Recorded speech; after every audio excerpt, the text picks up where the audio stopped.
Yes. Well, I thank you for, replying to me and contacting me back and everything. Um, yes. So it is gratifying and a little hopeful for me to see these developments where some of us are publishing our books, like my book in the Curated Woods. There are a few trans widow memoirs out there. Most of us have to self-publish because the publishers won't touch it as a topic. Do you think But that's had yeah. any real effect on your ability to reach an audience? I know that with a lot of books on these kind of topics, they're either leaning towards an ideology or they're just completely buried in self-published works. Yes, yes, we are suppressed. Our stories are suppressed by the ideology. So, and see, the publishing industry has been completely captured. So, the book that did get published by a standard publisher was from trans widow Christine Benvenuto, and that was published by St. Martin's Press in I think 2011, and it's called Sex Change. And they found out what happens because at the bookstores where she tried to do book signings and so on, there were big protests that would result in the bookstore having to shut down the whole event. Uh, yeah. So I know that, my book has a very small following, as does my channel, which is called Trans Widow Ute Heggen on YouTube. Um, but I do see, I do have this slow growth of my subscribers and people from various walks of life writing comments and telling me about their interactions. Um, You you know, know, that's one thing that I really do appreciate is that even though the community is pretty small, it's yeah. very intimate. Um, Pretty much there's like just a small population who's interested in these topics, but because of that, like I'll see usernames I recognize in my channel on other people's channels, and it's like, we're watching the same folks. Oh, yeah. But you know, Yes. I was kind of wondering, since you've mentioned the difficulties with, mainstream publishing of this kind of topic, what made you decide to go ahead and start a channel and write a book about your experiences? Well, I did suddenly become aware of the attacks on J.K. Rowling, the author of the Harry Potter books, regarding her statements about biological sex. And I had sensed a real chill from my grown sons from 2015. For a lot of us, 2015 is this watershed year when the censorship of those of us who believe in biological reality became very strong. And I think that it coincided with a couple of things. Um, I think it was in 2014 in the US that uh, that gay marriage became legal. And so many of these organizations of the LGBTQ 2 plus or plus two, whatever they call it, they suddenly had achieved their goal that that you can have same-sex marriage. And in order to keep the money rolling in and to keep their buildings and their staffs and all of those things, they expanded very strongly into this advocacy of, especially back then in the teens, men who ideate a female persona. And what I've heard from many of my lesbian friends is that it was, I think, around 2010 maybe that um, the butch lesbians were starting to ideate a male persona. Mm. And this is something that, like I don't understand because it seems to me that um, being same-sex attracted um, was gaining more and more acceptance. And so, I have always been very secure in my sense of my female self. So I'm not understanding. This is to me, it's really sad. It's it's mournful to think of a woman wanting to cut off body parts and and have surgeons who are making so much money um uh create manufacture through plastic surgery um ersatz male organs. I think it's really sad, and it's to me anyway, don't mess with the urinary tract. Both males and females, like that's such a bad idea. Well, you know, what's interesting is that it's mostly women who are getting the sex change surgeries, who are getting mastectomies, and who are getting it's mostly mastectomies. Most people are not Yeah, getting bottom surgery because it does right. not work out very well. And then with the guys, I No. know that they do hormones, but a lot of them want to keep their wieners, which to me, I think that illustrates a pretty interesting divide between trans-identified females and trans-identified males. A lot of the Hmm. females are dealing with a self-hatred of being female, of being a lesbian, of dealing with the misogyny that's been growing and growing in society.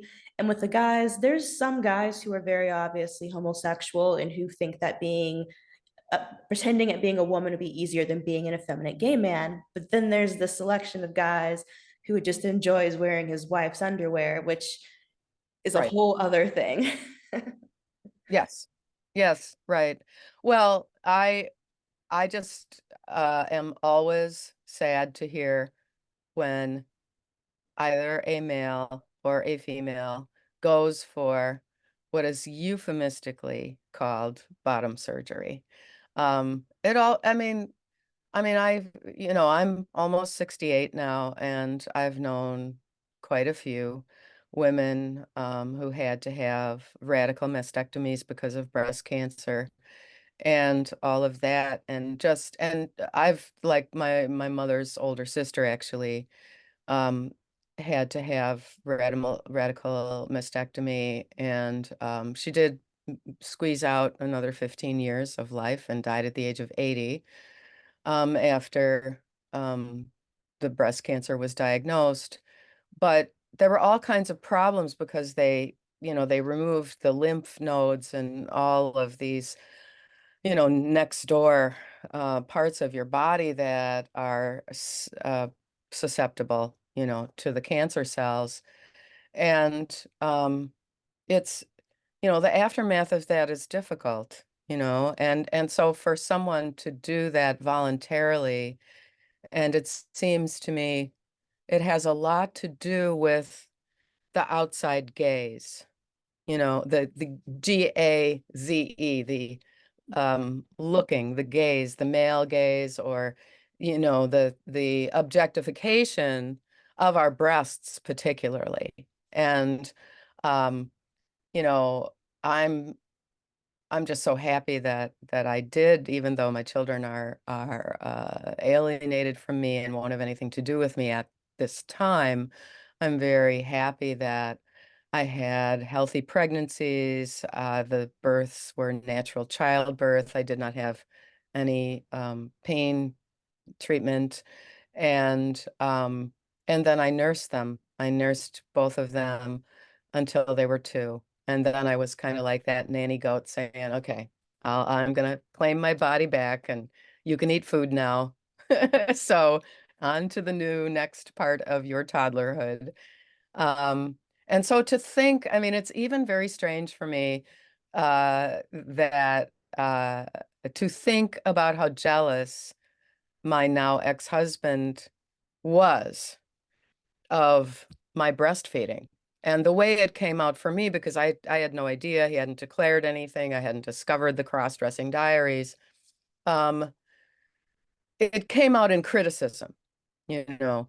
And I feel also that it's just, I want to have some kind of flashing danger sign to anyone, male or female, who starts um, identifying as the opposite sex, that what you are going to do is become demanding of everyone around you, and that is narcissism. And so now you are in danger of becoming an extreme narcissist who picks apart everyone else's words, who disrespects the older generation. The disrespect of the older generation is also something that I feel is so unfortunate, because especially, well, I'll let men talk for themselves, but for women, I think the continuity of the older generation and us older women saying, yes, I know menopause is hard, but you'll get through it. And then there's this phase of life that you're done with, and with it comes a certain kind of freedom, you know?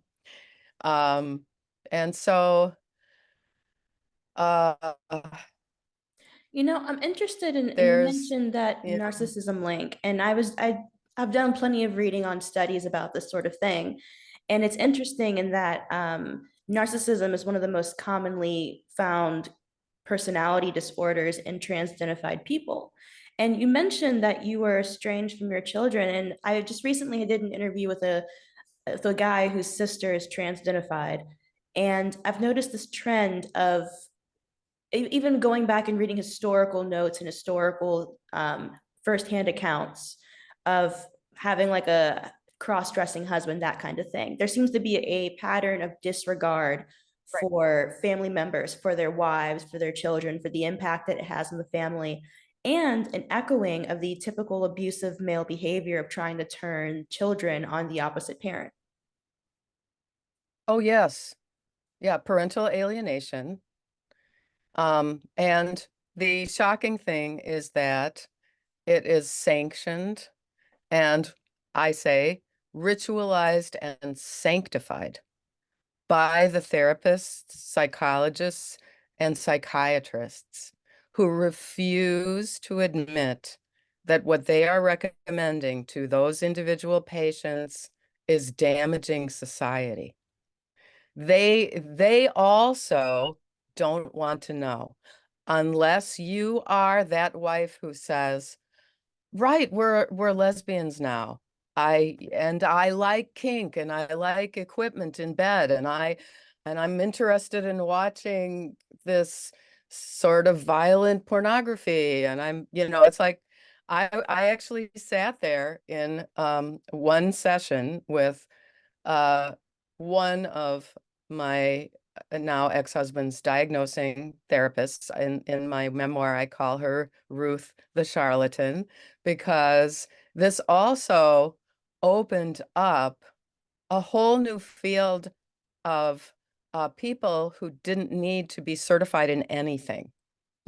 The surgeons were accepting, there was like a primary letter that had to be from a PhD psychologist or a MD psychiatrist. And they were supposed to have, according to, the Blanchard protocols, to go for the surgery, which my then husband did it all in 1995.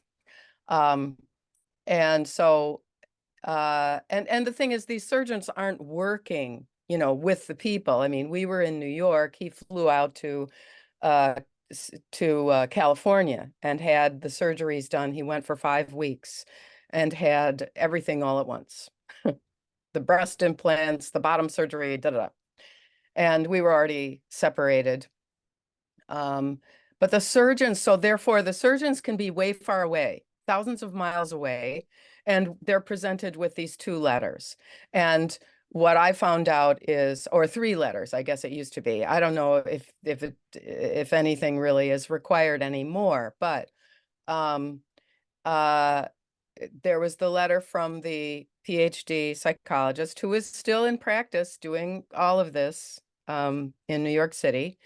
And the non-certified Ruth the Charlatan. I had a session with Ruth the Charlatan because I felt that I needed to go and have this in-person time with her so that she could understand straight from the horse's mouth that the wife is not interested.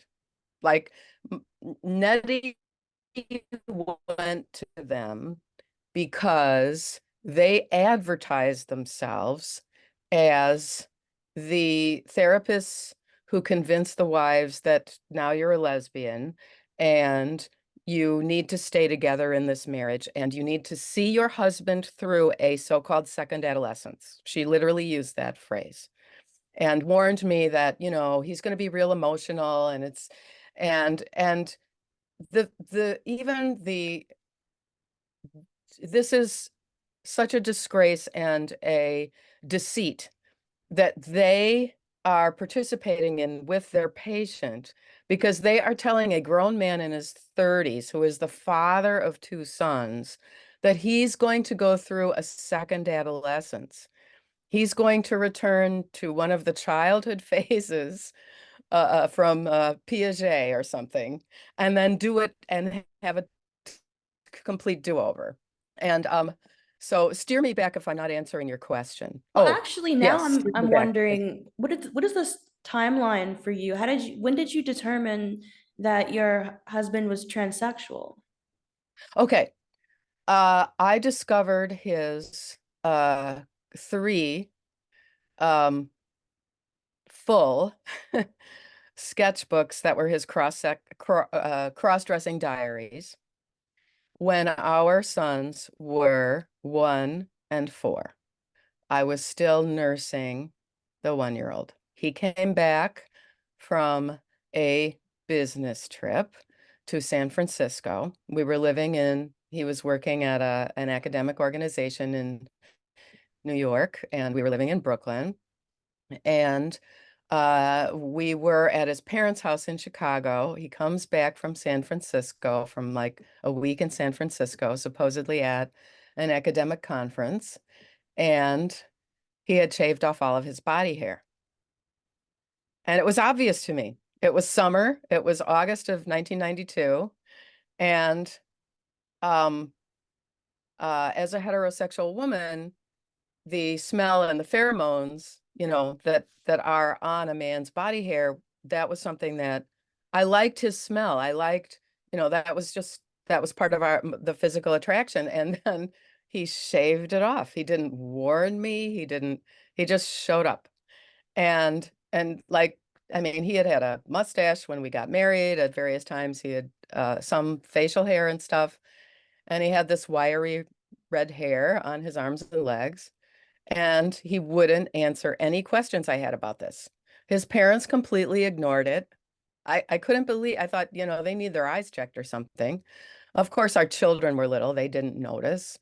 But he wouldn't answer any questions. And so at a time when I was alone in my in-laws apartment, and he and the grandparent and his mother and the children went outside, I felt around in his suitcase because there I was nursing my child. I looked back into the last couple of years, including during my second pregnancy, and I said, he's gone on a lot of business trips. There's been a business trip like every month.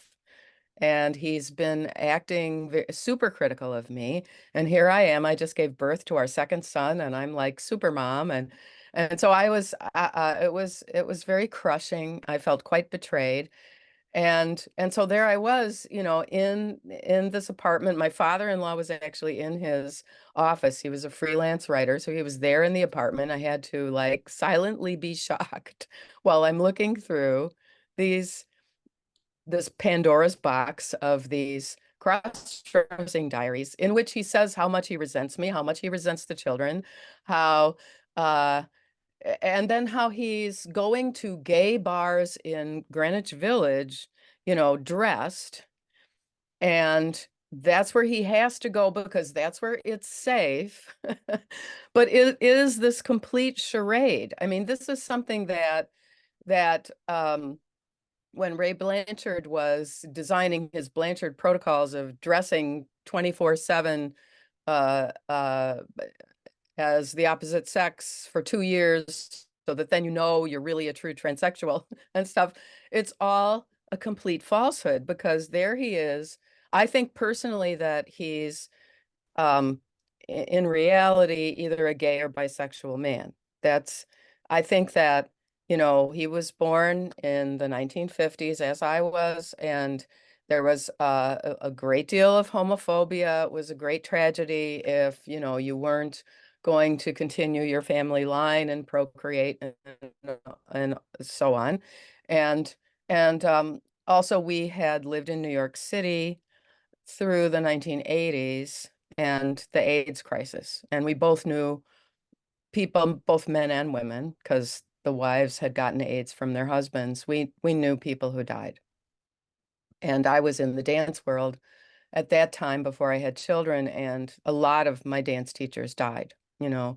And so when he accused me of homophobia later, and I was like, I was in the dance world. I specifically was, you know, following and had as mentors several tech gay male technique teachers. I was like, how dare you accuse me of homophobia? But I think that is this narcissistic projection, right?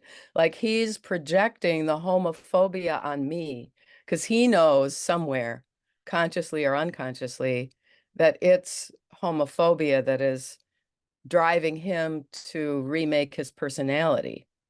Um, so then there was the episode of the knife, and he hid our great big Chicago cutlery chef's knife under the refrigerator.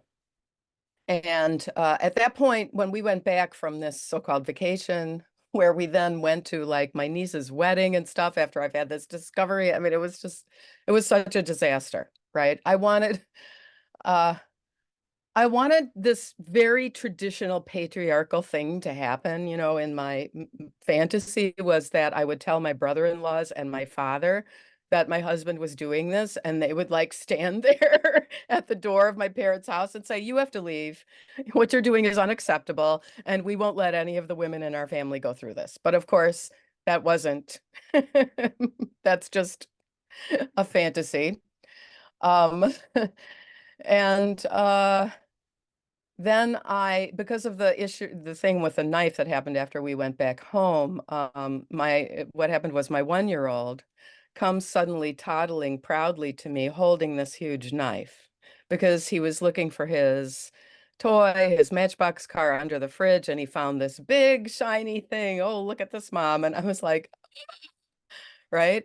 And I was so sort of gaslit by his narcissism and criticism of me that at first I was afraid he would accuse me of losing that knife and somehow sweeping this big heavy thing under the refrigerator by accident.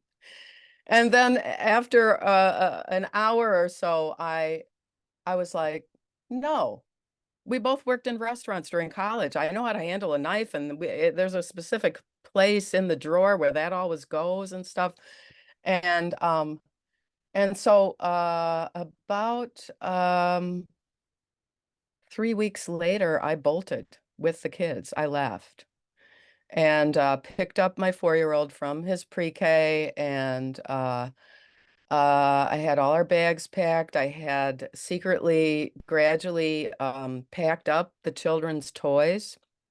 He had yet another business trip that he went on. So while he was away, I packed up all these boxes of our children's toys. And a friend of mine came, my dear friend Allison came and picked them up and kept them in her garage and then sent them to my parents' house.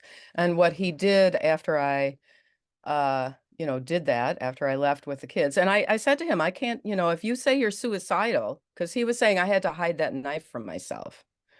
And I was just like, even without the training I subsequently have as an early childhood educator, I knew that you can't be with little children in a household where their father is hiding big knives from himself, what else is a child going to pull out from in between the cushions of the couch or behind something or in a closet, like uh and so, I left and then he detransitioned and he grew a beard and he threatened me um at a time when I was very vulnerable at my parents' house. They went away on a little what they called the fall color trip. This was probably the weekend before Thanksgiving or something. And he called me and he said, I will sue for divorce from here if you don't come back. I've grown a beard and you don't have any proof. And so you can claim whatever you want in court, and I will claim that you're making it all up. And um, I, s- I mean, that's a really terrible thing. It's hard for me even to remember myself being manipulated to come back through that kind of a threat. He also said that he knew he couldn't get our 1-year-old from me because he was still nursing, but he would sue to have the 4-year-old come and live with him. And I was Did just they in not shock. I said, have no fault divorce? Like, was that not a thing? no, no, New York State was the last state to get no fault divorce. And I later ended up suing for divorce in 1995 um, on the grounds of mental cruelty. Because he was only detransitioned for about 8 months. And I found out later from some documentation and stuff that he went back to those same people that he had said were incompetent in the fall of 1992. In the summer of 1993, he went back to them and got his diagnosis and then shaved off his beard. We had, like we had fights about the length of his fingernails, his beard, um, and I had said to him when I came back in January of 1993, I said, okay, I will come back on these conditions. If you go into this path again, then I won't run away to my parents. I won't take the kids. We will have a civil divorce, but I can't live with this. I can't live with this kind of deception. I can't live in a marriage where I don't know really who my husband is. And so, if you do this again, uh, then you're going to have to move out. And he, we had this verbal agreement about this, but of course he did it again. What happened was then fast forward to the night in 1995 before my younger son's fourth birthday. And I realized he's taking estrogen because I noticed his breast development. And then I go through this like a sleepwalker. I'm going through this party where I had, we were decorating my homemade cupcakes and playing all these little toys I had set up. And and it took me a couple of months, but I got him to move out. And But why did he want to uh, stick with you anyway? If he hated you so much, he wrote this in his diary that he was resentful and everything. If that was the case, wouldn't he be fine with the divorce and then just go ahead and transition all he wants? um, I think that it is very frequent that these controlling narcissists who engage in um, ritual manipulation and coercion of their partner, they you are a bit of a crutch for them. The woman is a crutch for these cross-dressing men. And I keep the only data in the world on trans widows. And one of the trans widows who I've interviewed and who filled out my survey stayed for 10 years and pretended to be a lesbian. And thank goodness my true blue lesbian friends, they said, Ute, don't pretend you're a lesbian. You're not a lesbian. You're this flaming heterosexual, so just don't, okay? Like, this is dumb. We can't stand these guys.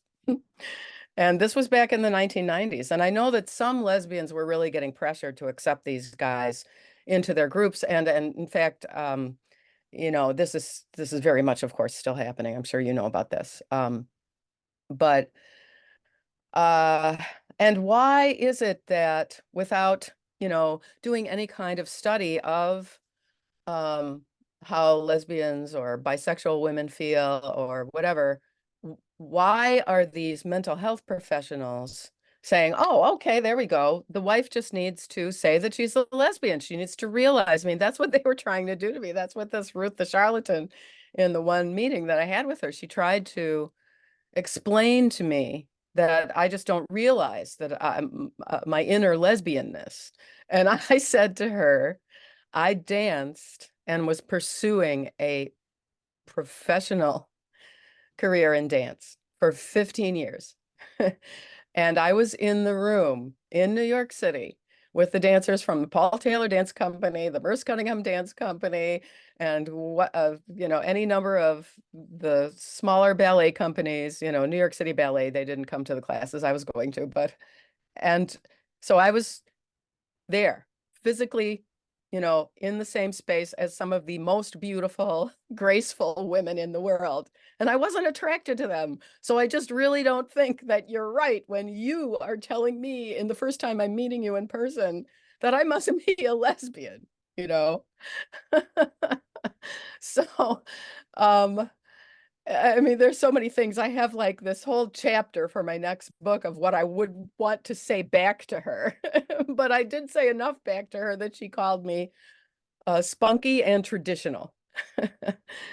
And and then we proceeded into all those accusations. Then when it was clear that there was no chance I was going to stay with him. I mean, that's the thing, is that they want to have this mirage that and this edifice that this choice of his is not wrecking the marriage and splitting the family. I mean, Well, this was long something ago. I would like to hear, how do you define being like, I've heard the phrase of being like a trans widow because like your husband is gone. But for those in the audience who haven't heard that phrase before, how do you define it? Yes. So a trans widow is a woman who uh, left when her husband and his covert cross-dressing and his secret identification as a woman became evident either through his revelation or her discovery. And I didn't choose this phrase. There was a time when I was promoting the idea grass widow, um, which is an archaic term for a woman who lives separately from her husband. It dates back to the 1500s, but she is an honorable woman, not, a prostitute or something. So that goes way back. But trans widow really had already taken hold at least 20 years ago.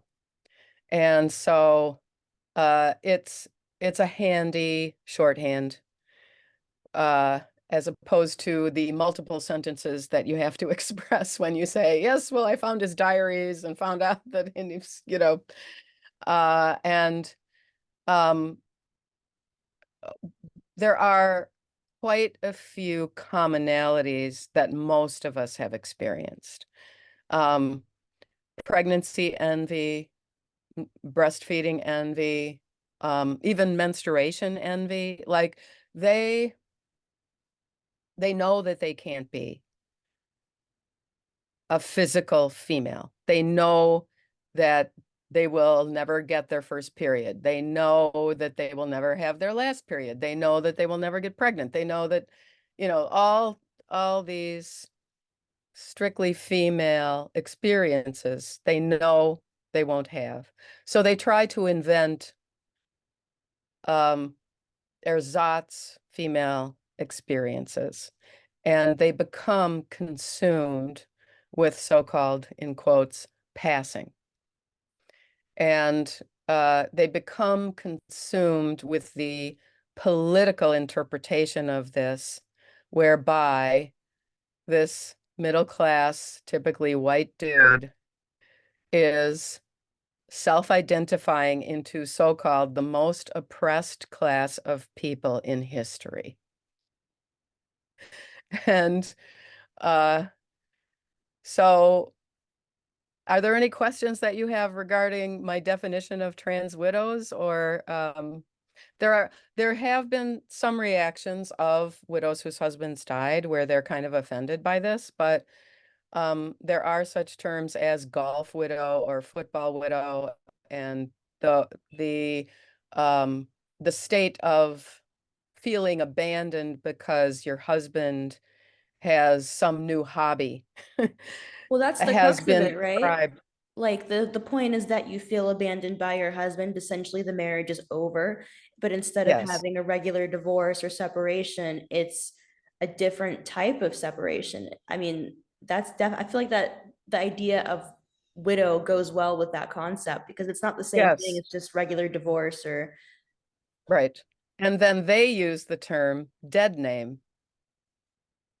And they might even use the word for the old life, dead life, or, some other sort of morbid, term like that. And what's interesting is, and I haven't done any surveys on this, but I do still have dreams about him as a man. And so in my head, his former life is still quite alive. And typically I tell him off in my dream. And I figure that's a good thing. But it's a terrible imposition on women's rights. It really is. And now we're seeing all of this really burst into this conflagration over women's sports, um, women's positions in terms of best actress Oscar, or some kind of women's literary prize or something like that. And so the understanding of female erasure is more clear to the general public. so my next question actually was going to be, how did your family and friends react to your husband's change in identity? Uh, my father cried. Um, I come from a family of sisters, and my father felt that he really had adopted his son-in-laws, and he, I mean, my father was born in 1918, right? I'm one of the younger ones in the family, um, and actually, Nettie had worked with my father. He decided to take a break from college so that he could work full time and qualify for in-state tuition. And he worked with my father. And my father did insurance and pension planning and that kind of stuff. And and my father had kind of hoped that he might be like a protege or something like that. But then we moved, that was in Madison, and we moved to Milwaukee and both finished up our undergraduate degrees there. And my mother didn't know what to make of it. It was very uncomfortable for her. It was interesting because my mother didn't tell anyone. I had to go tell her relatives and her friends. And but my father needed to tell his male friend group. He had this businessman friend group. He was kind of semi-retired by then. And it was about my age. Yeah, I guess he was around 70. And so he had this group of men that he had worked with for decades, and they would go out for lunch every 2 weeks or something. And he told all of them. And he came back from that lunch and said, "They're so disgusted. They can't believe this," and it was, and that kind of reaction is helpful. you know, if it's kind of in a private scope. And I would say, having grown up in a liberal town and so on, I believe that my sisters would have been more comfortable if I had tried to stay within this. And then they could be the big liberals accepting their brother-in-law who's now a sister-in-law and their sister who's now a lesbian. And there's the the reactions really run the gamut because um I did have some friends who were, kind of politically conservative, and some of them had this reaction blaming it on feminism and, you know, women's rights and stuff. And the thing is, nobody understood anything about it. And now I've finally heard the first logical diagnosis of what this is from a child psychologist in New York City. He's somehow able to say this and not be drummed out of town. His name is Elliot Kamenetsky, and he's calling it identity-based obsessive compulsive disorder. And I really do think that's what it is. Um, and the are you aware of all the child sexual molesters who are in the origin of this field? John Money and Yeah, yeah. My background yeah. is actually in psychology. I have a Oh, bachelor's in psych, and I'm hoping to go back for a master's in counseling in the next couple years. And for me, it's really interesting because so many studies, first off, no one likes to acknowledge that background, that all the, like, they love to point oh, to Lily Elby and all the experimentation pre-World War II and claim that it's been around for so long, and they love to overlook how misogynistic and homophobic that research was. They love to overlook the history of child abuse. And then today, all the modern studies tend to be unreliable because they either don't accurately record sex or they yes, rely, like, that's one of my biggest pet peeves. Is when I was in college, we did a couple of studies under a professor.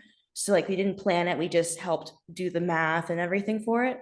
And the question, instead of having male or female, the question was, what do you identify as? And so instead of having male female, we had people type in male and female with spelling mistakes. We had people write non-binary. We had people write whatever I want. Like, they just write random stuff. And then, well, now I can't determine if, drunk driving right, is, correlated to sex or not because we don't record yes, that anymore. It's all very frustrating to me as someone who genuinely, I really enjoy reading psychological studies and looking at some of the stuff that passes today. They love to flaunt as proof of, look, this says it's perfectly fine to give puberty blockers to children. No, it's not. You're illiterate. You cannot read statistics no, correctly. right. And even the studies coming out of Scandinavia and Germany, where they are admitting that these medicalizations are iatrogenic harm, they are still saying the word cis for the control group, and they're still saying trans women or some other phrase for males who ideate a female persona. And so I actually have on my channel a playlist called the Heggen lexicon, where I'm saying this is captured language. You shouldn't trust a study that's full of captured language. Jack Turbin needs to be kicked out on his behind. And also, a lot of these studies are sourced through the internet. And so you have no idea even if someone is using a different computer and logging on again, because there's an agenda to prove that these um, medicalizations are not iatrogenic harm. Sorry, I just wanted to break in about the online thing. For psychology studies, that typically we use a software called Qualitrix, which I might be pronouncing wrong, and it Uh-huh. does let you check for IPs. So you can throw out what looks to be somebody using the same survey on the same computer in the same spot. But any self-reporting survey is inherently somewhat unreliable because we tend to report ourselves in a more favorable light, especially when it comes to sexuality or gender-related questions. So I Yeah. just wanted to say that before I forgot. Right, right, right. And then before I forget, um, I want to say that I feel as a former professional dancer and as a very, comfortable in my body physical woman, that what in basically all areas of the mental health field, there is a neglect of therapeutic physical movement for healing. And, you know, um, a lot of people have said, oh, you could help yourself to heal from this trauma. I mean, I developed full-blown PTSD, which is much better now. But at the time when I was going through this epic divorce and being accused of stuff by my ex-husband, all this stuff, um, and I got panic attacks. I was, really affected and very frustrated because I felt like I am this physical person. Why can't I achieve calm in my body and stuff? And I've developed some floor work that I think is probably good for women. It's probably not that well designed for men, but through a combination of gardening and walking, and I do walking with the sticks that are for training for cross-country skiing, um, the walking sticks, which is it's an uplifting way of walking. You have these four contact points with the ground then, and so you can really have your head up, and it's especially for older people. It's just, it involves your whole body, and I know that if I do all of these things, like I'm trying to figure out why um, a mental health professional, whether they're a psychologist, a psychiatrist, or just some kind of therapist, um, why aren't they saying, look, these are some things you need to do before you start self-diagnosing yourself with this mental illness. Go out for walks. Make sure that you spend 10 hours a week outside in nature. I don't care if it's cold, bundle up and find some place where you can garden and watch things grow. Because this is body dissociation. This is, I think that it's just, first of all, you've got to get away from Reddit and TikTok and all of these dissociative um electronic uh, entities. And like I'm not really there. For example, the whole visual aspect of this, that these men are posing in front of the mirror when they are so-called dressed, and making sure that they have this kind of pose like this so that the width of their shoulder girdle doesn't show, and it's and this head tilt, like they're in the film behind the looking glass. um Vaishnavi does a really fast sequence of just pictures of those classic well-known, you know Jenner and this various people, that men who are appearing in female face or whatever you want to call it. um they always have their head tilted like this, like they're always doing this little pose, because they know that if they present um straightforward, they their body proportions will read as a man. And so then what the mental health profession doesn't seem to realize they are promoting is they are promoting self-image problems. They think they're healing a self-image problem by helping this person to modify their body, wear different clothes, and modify their appearance so that they can ignore some kind of pain and grief and deep psychological um, uh, wound by the superficial. And It's yeah, interesting because this kind of exploded, especially during and after the pandemic. We were all spending so much time online. And what it yeah, comes down to is a lot of people have not, they've missed out on a good portion of, if you were in school or in like a growth period, you were a young adult or teenager, you missed out on a lot of prime socialization years. And yes, you can go outside and go to the yes, bar now, but a lot of people, especially my age, do not know how to take those risks. It's scary to go out and to try a new thing. It's scary to go and try and meet new people. There's this anxiety over very small, tiny things like asking for ketchup, or I'm afraid to take the bus or learn how to drive. And basically, what it comes down oh, to is a dissociation from the body because we're living in a computer screen. So yes, when you're living through a computer, it's very easy to be disembodied because you're talking to other disembodied people. A lot of the time, it's through group chats and forums where you're not seeing a person. And if you are, it's a groomed image. And so yes, it's when you're doing an avatar in a video game, you can just scroll and oh, long hair, short hair, round face, square yes, face. In real life, right. you cannot change out body parts. You can't change your appearance like that. You can change clothes. You can try to alter the pictures. I mean, you can get a haircut, but you can't change things like your bone structure. And when you have this vision of yourself in your head that's from the internet and it doesn't match what you have in person, then that's where I think a lot of body dysphoria comes from. And I do think you're right. If people get more in touch with nature, with the environment around them, they stop fearing about how they're looking, about other people look at them. If they're stop focusing on how they're viewed by others and trying to control how that perception exists and instead just Mhm. exist in their body, I think for a Yeah. lot of people this wouldn't be an issue. And on top of that, the social aspect. If you go outside and go for a walk, you meet your neighbors, you say hello to Right. people, you pet a Hmm. dog, you see the colors change in the trees.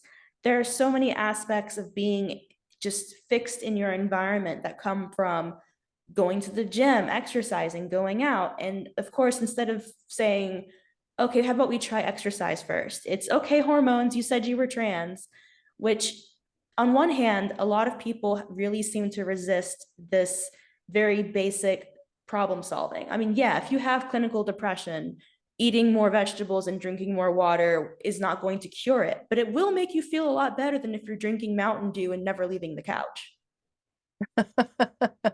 And going outside will help you because, and I know this. I know this because, he did take my children in the end. Nettie stole my children from me, and he has tried to steal my motherhood from me. And I won't let that happen. I won't allow that to happen because yes, my children are refusing to talk to me right now. I think that this whole thing is going to be debunked. I should live so long. It might be 7 to 10 years from now, even because the cult is so deep and they went into corporate America and uh Nettie worked in tech, and my guess is, I mean, he was, in the early 1990s, he was working for this academic organization, and he was sort of like the tech guy for when they got the computers and stuff like that. He has a master's degree in library and subsequently got a master's degree in business, both from Ivy schools. So he's, he claims this this oppression, but he is one of the most privileged men in my generation, right? Um, and but you know, he's trying to connect to his female physical self, which actually doesn't exist. And like I was really in shock a few years ago when I did my annual, Google of him. to see what the heck he's saying and doing. And I found out that he has become some kind of black belt in one of the varieties of Asian martial arts. But he's sparring with the women, you know. And I mean, he was always kind of a wiry guy, not 6 foot tall, but not real short either. He's maybe 5'10". Um, I would really be afraid to be sparring against him. I mean, if a woman feels that she's evenly matched with him, it means that he's holding back, and he's holding back on his anger, and he knows that he can check her anytime. All these hobbyist kind of groups, and especially when it gets to high school, it's going to be dangerous for the girls. I mean, this is this is why I decided, see what happened with my sons was I was still in communication with them when I started writing my book. And I thought that ultimately it would be good for them to at some point read it because it's got so much of their childhood. And I made a conscious effort to um, put in the happy moments of their childhood that didn't have anything to do with their father, as well as the whole narrative of their trauma and my trauma and so on. Um, and what happened was a troll discovered me and figured out how to get in touch with them and wrote them some emails and helped to turn them against me. And of course, and I think she might have contacted my ex-husband too. And so and it was just like all of a piece from 2015 on. I mean, at one point my older son said to me on the phone, we're not like you, Mom. We accept all of this. We just accept all of this. You just didn't accept it, and you really kind of messed us up. I mean, like basically, I think they're both in therapy now because they have very, very deep, deep trauma. They were very young when this happened. They, you know, they're they had a father who said, "Don't call me dad," you know. Do you think they And hold some resentment against you for not going along with it and trying to remain one happy family? oh yes. Yes. My older son has literally said it would have been so much easier for us. And what I wanted to say to him, but I didn't, um, because I felt it would hurt him. I would have said, well, do you want a mother who's alive? Just like with that, they say, do you want a dead son or a living daughter, right? To the parents, right? Right. I wanted to say to my son, well, did you want to have a mother at all? Or did you want me to drive? Did you want him to drive me to jump off a bridge somewhere? You know. So I do know of not by name, but by their relatives talking about it. I do know of 4 trans widows who committed suicide. You said that So you had done research on the trans widow phenomenon. What have you yeah. found out so far? Um, so I have data on 60 of us. I have about 5 trans widows out there with the survey, but they haven't gotten back to me. And often that's a factor of that it brings up too much of the trauma and they don't think they can handle it. Um, and and also they're afraid of somebody finding this, even though I say just be part of the data. If you don't want to be profiled under a pseudonym on my channel, then you can just be part of the data because so with about 60 women, um, I realized, although this didn't happen to me, I realized, and unfortunately, this is very much the younger generation of trans widows, uh, in out of about 60 women, 1/3 were sexually assaulted by a husband before she got out. And some of these were rapes. And um, and over a third, about 24 out of 60, were physically assaulted, meaning punched, pushed down the stairs. And then it's a higher percentage of us that was intimidated. And that one is kind of difficult to quantify. Like if I don't even know what the police will do if you want um, an order of protection. If he just merely menaces and, punches the wall next to you or something, right? Um, that's a higher percentage that we're threatened, that he threatened you. And then the level of defamation is about half. About half of us were defamed by our ex-husband and his allies. And there are some details that I go into that might seem irrelevant. Like my first question is, was it a revelation or a discovery? And the reason that I feel it's an important question is the discovery um, often means that it's been underground for a while.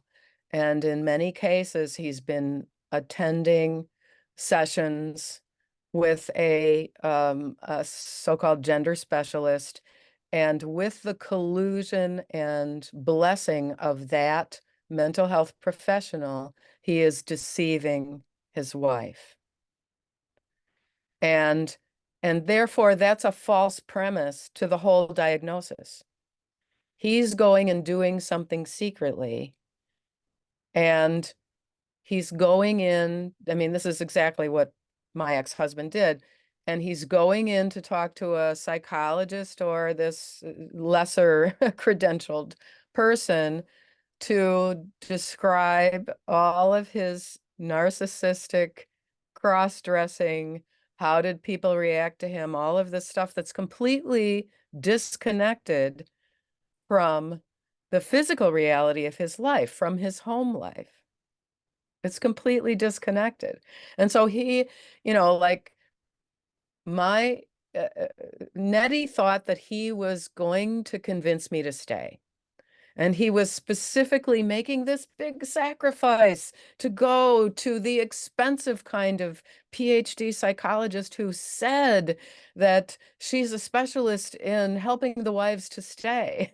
And what they actually do is they start offering you antidepressant drugs. When I see, for example, the cover story on the New York Magazine with someone who's this famous academic who did this and now his son is doing it.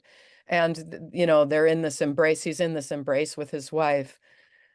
I don't think it's projection on my part that I see a very dead zone in her eyes.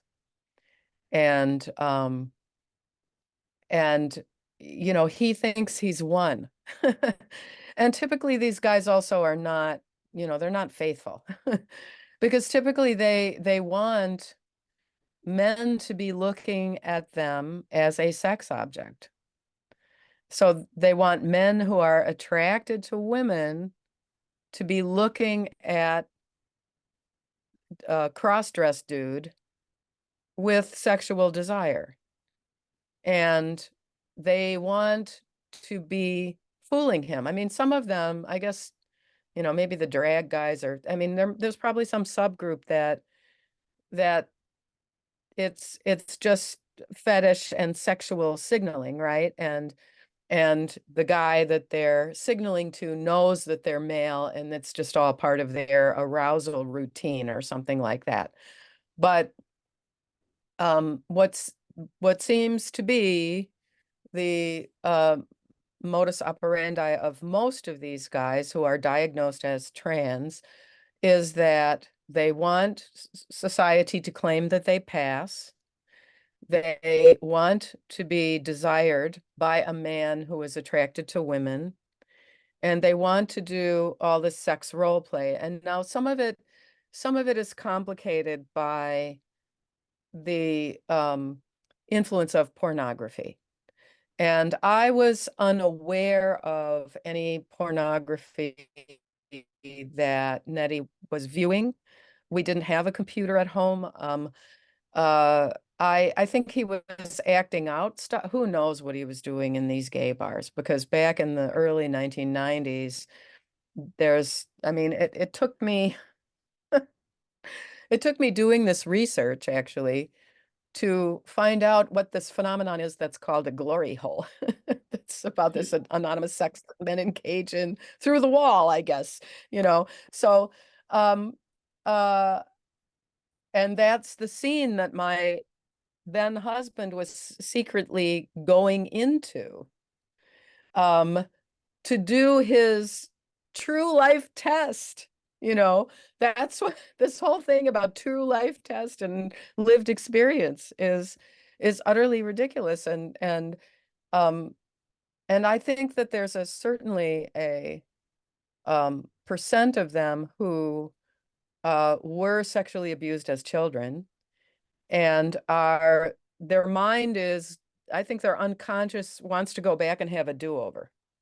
And they really don't understand how they're damaging themselves by doing these sex role play scenarios. And even in my adventures, in my journey as a YouTuber, two female prostitutes contacted me and said, "Oh, these guys pay more, and they don't really want sex.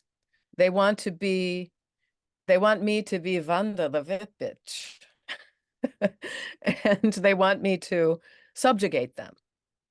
And they bring the Coke, and I'm not talking about a soft drink.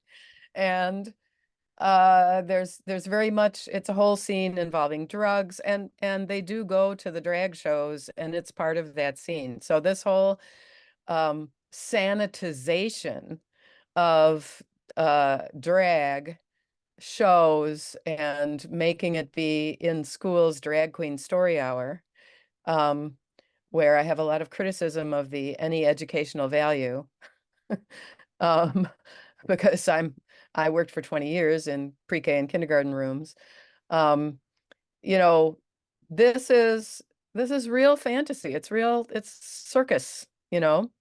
So, and like one of my questions also, this is this is the last question of my 20 questions to ask a trans widow is, um, did he co-opt your experience of childbirth using the details of your labor to convince new friends of his female status and role as mother? And you know, 1/10 of us, that answer is yes. So 6 out of 60. Now, some of the women, I probably should have divided it into two studies where I had women who have children and women who are not mothers, because some of my questions are irrelevant for a woman who didn't have children with the guy. So but the way they want to co-opt and be called mommy something and all of that, that is something that is um, still shocking to people who consider themselves just good liberals and who just want to go along with this because be kind and all this. Um, they they are willfully unaware. Yeah, I've definitely noticed that a lot of people would like to pretend that kink is not a part of it. It's not a fetish, Oh, it's just a normal thing.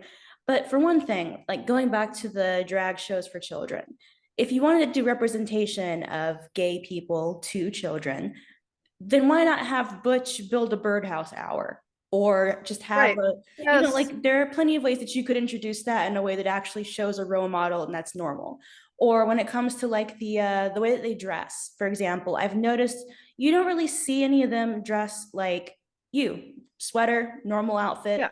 It's No, always no, no. like a like Off a the shoulder and oversexed, it's and I mean, always oversexed or too young or out of place. It's always the oversized breast, the breast form. It's oh always yeah. the desire is to be looked at. There has to be an audience. And so I was actually reading through somebody on Over It has been going through old newspaper clippings and finding old stories of like advice columns or wives write in. And my husband is doing this XYZ. Yes, right. And it's so interesting to me because at least back then she could call it out and say, no, it's not normal. He's probably straight. A Right. lot of them are straight, but it's still not normal. And a lot of these men have the same patterns of behavior we're seeing today, where it's, well, first, if he just does it for his wife at home and no one sees, fine. But a lot of it always escalates because there's a need for an audience. There's a need for humiliation because someone has to be disgusted. There's a need for eroding boundaries. Because if you wanted to just wear a dress and lingerie at home or under your business suit, it's weird to me, but you know what? It's not something you're imposing on the wider public. Right. Fine, whatever. Yeah. But that's not what Well, they're doing. yeah. My second question on the survey actually is, um, did he say it's under control and just this casual thing and just wearing something silky? I mean, there is men's underwear that's made out of silk.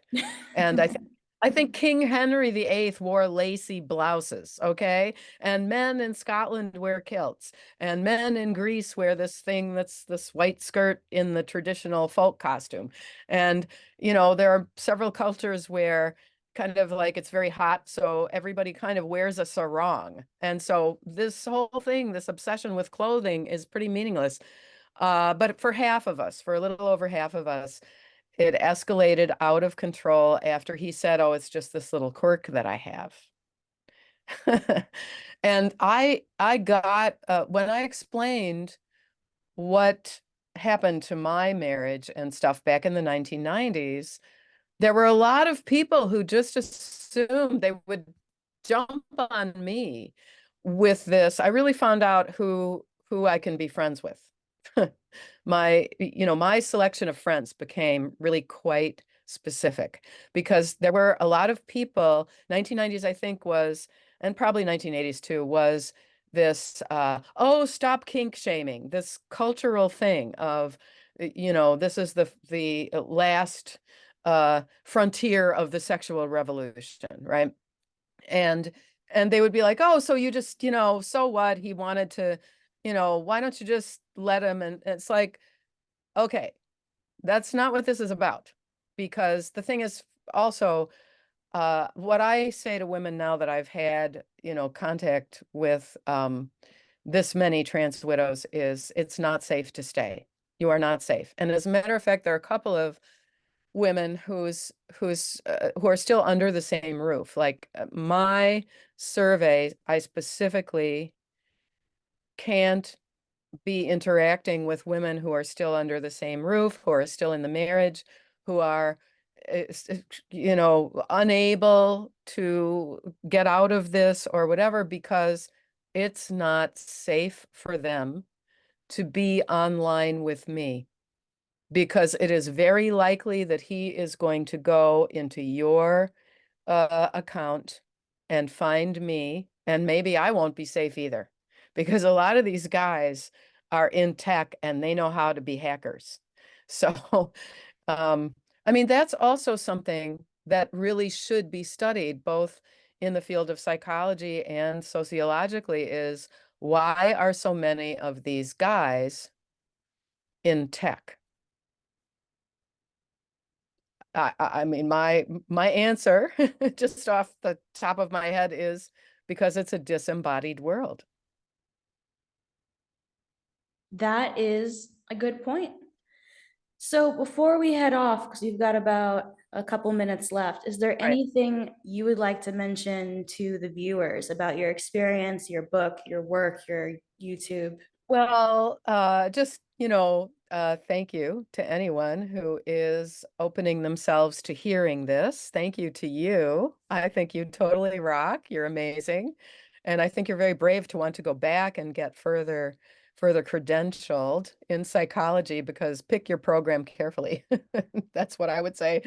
Um, maybe now things have sort of loosened up or something, or reality has come in a little bit that it won't be too hard for you. But um, if you know someone who has gotten out of this kind of marriage, they can contact me on my blog, which is Ute Heggen grasswidow.wordpress.com, and that is always listed in the notes under my videos. Um, which my YouTube channel is Trans Widow Ute Heggen, 4 words. And also, think about ordering my book, which is published by iUniverse. It contains 50 nature pictures, and I talk equally about healing from the trauma and the trauma itself. Well, I think this has been a very enlightening conversation. It's been really cool to see how this is not just a new modern invention. I've been really interested in seeing how it can be traced back historically. It's not some new thing that sprung up with the internet. It's existed long beforehand, and it's been tearing apart families and affecting women for far longer than most people seem to realize. And it's definitely important, I think, to record these kind of experiences to say, hey, look, this is a problem that needs to be addressed. It's not going away. It's getting worse.